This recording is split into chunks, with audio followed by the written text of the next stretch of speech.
I would rather just say, you know what, I'm just going to prepare for the collapse. And if we get away with it one more time, well, I'll have to ride it out one more time. So if there is a huge recession, if the US dollar goes down during that recession, I agree with you. If the US dollar goes up during a big US recession, that's probably going to be very problematic for the rest of the world. Obviously, if I am a foreign shoe manufacturer, if I think the dollar is going to go down, I want to borrow dollars because when I repay them back, they won't be worth as much. I mean, I want to do that. I mean, the world, when you borrow in a currency, you're hoping that currency loses value so that when you pay it back, it's less. The problem is going to be the lenders. See, right now, people want to loan US dollars because they have confidence in the dollar. Well, what happens when they lose that confidence? It's going to be the lenders that don't want to make dollar loans. People are always going to want to borrow in a currency they think is going to go down. They're just not going to want to lend in it. And that's going to be a big problem for the US government because we are the world's biggest borrower. We have to borrow from everybody. And if people don't want to lend to us, and I don't think they will, not at an interest rate that we can afford to pay, more and more of our enormous deficits are going to be financed by the Fed. I mean, the Fed's going to have no choice, politically speaking, but to crank up the printing presses. So for all this talk about quantitative tightening, they are getting ready for another round of quantitative easing because that is the only way to politically finance $3 trillion deficits or whatever they are. I mean, and we have these huge deficits. Supposedly we have this great economy and we still have $3 trillion deficits. Where are they going to go in the next recession? 5 trillion, 6 trillion? And where is the government going to get all that money? They're not going to raise taxes on the middle class. They're not going to cut Social Security or Medicare. So the Fed is going to have to print up all that money. We're going to have to print far more money in the future than we have in the past. And we're not going to get foreign central banks to do our dirty work. The Japanese, the Chinese, the Saudis, whoever, they are not going to buy up U.S. treasuries. The Fed is going to be the buyer of only resort. They're not going to want them because I think they're still able to get away with the transitory narrative. They're still saying that what we're seeing is COVID related, it's Putin related, and so they're acting as if nothing has changed. There is a point in time where the public is not going to buy those excuses anymore. And, you do still have some old school central bankers in Germany in the Bundesbank. These guys, they just can't keep quiet and watch the euro become the Portuguese, escudo or the Italian lira. It's supposed to be the Deutschmark. So at some point, something is going to have to change there. What I think it's going to take for the dollar to really sell off is either one or two things are going to have to happen.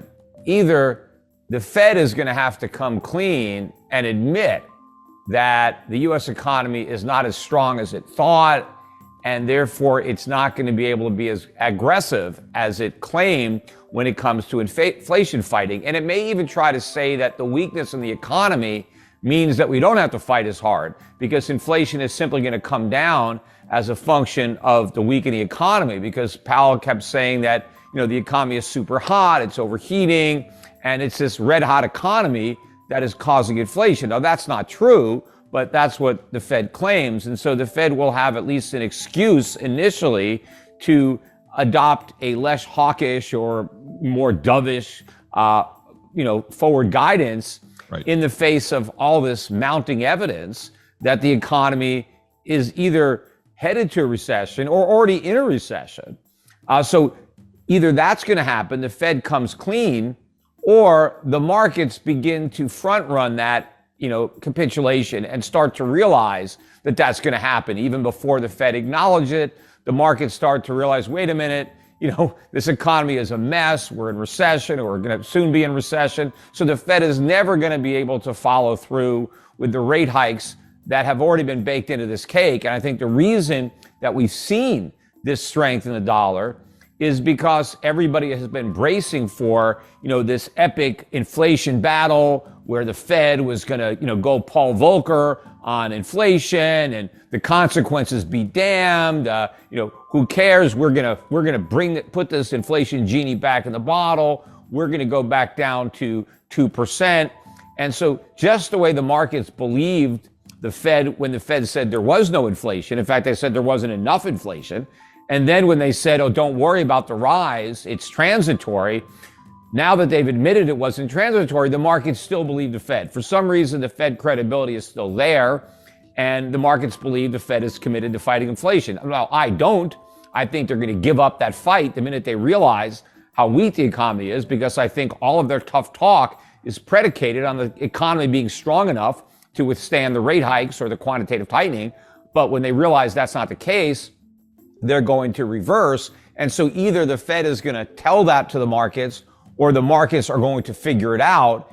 And that's when the dollar really starts to fall. But what I think is the nail in the dollar's coffin is when the Fed turns its attention to the economy and starts to stimulate the economy, even though inflation has not returned to 2%. And in fact, I believe that the next recession will be a catalyst for an acceleration of inflation as the Fed prints more money to try to prop up the economy. And we're going to get the economy falling at the same time inflation is rising. And that means unemployment is also going to be picking up dramatically. You know, the Powell was talking about how he had this great labor market, the greatest he's ever seen. That's a great contrarian indicator that the labor market is about to fall out of bed and we're about to see a big problem. So I think the same thing with the Fed. They think this labor market is so strong, it's an accident waiting to happen.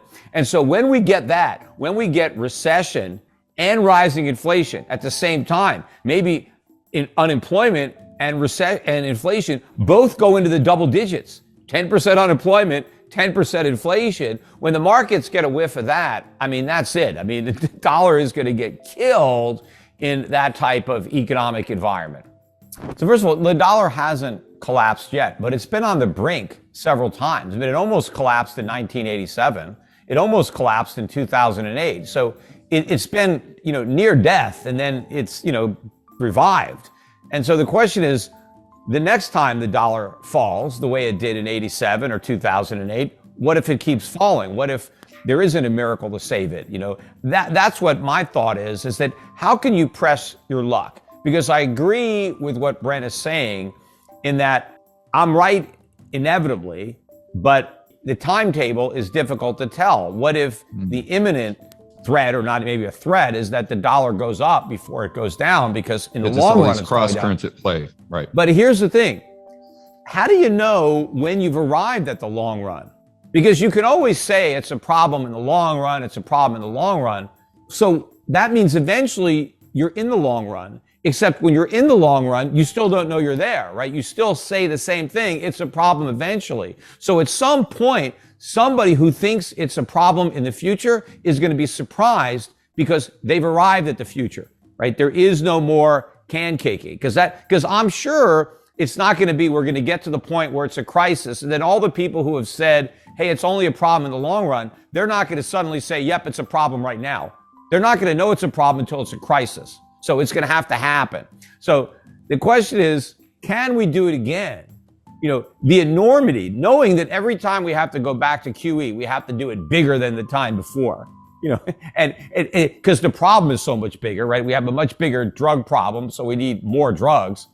Can the U.S. get away with it yet again, given how big the numbers already are, how large the deficits are, how large the Fed's balance sheet is, how screwed up the economy is? Can we up the ante again and expect the rest of the world, given all the problems that the rest of the world has, to finance it again, to step up to the plate and loan the U.S. enough money to let us get away with it one more time? I just don't want to make that bet. I realize, yes, that's the trend. We've been able to get away with it all this time. So let's, just roll the dice and assume that it happens again. But knowing that eventually it has to collapse, I would rather just say, you know what, I'm just going to prepare for the collapse. And if we get away with it one more time, well, I'll have to ride it out one more time. I've done it several times before. But, I would rather be prepared for the end game, because that's the only thing I'm sure of. The path, it's difficult. What would get me to change my mind? I don't think I can change my mind, because I know I'm right. But it's possible that Brent is right, and that before the dollar crashes, it has another big rise. Now, let's say all of a sudden the dollar crashes, and now this country doesn't sell us its stuff anymore. The stuff stays there. Well, somebody in that country is going to buy that stuff. They're not going to just, drop it into the bottom of the Pacific Ocean. The stuff's going to get sold. It's just that it's going to be somebody in that country that's going to get it instead of someone in America. Now, the people in America that used to get all this stuff, we're not going to get that stuff anymore. We're just going to have our dollars. But what are we going to buy with those dollars? Nothing, because they don't have any value. So I would rather have a bunch of stuff that I can use that makes my life better than more paper that I can't use and doesn't do anything to make my life better. I mean, the countries that get to keep their stuff are going to be in much better shape than America that gets to keep its worthless paper.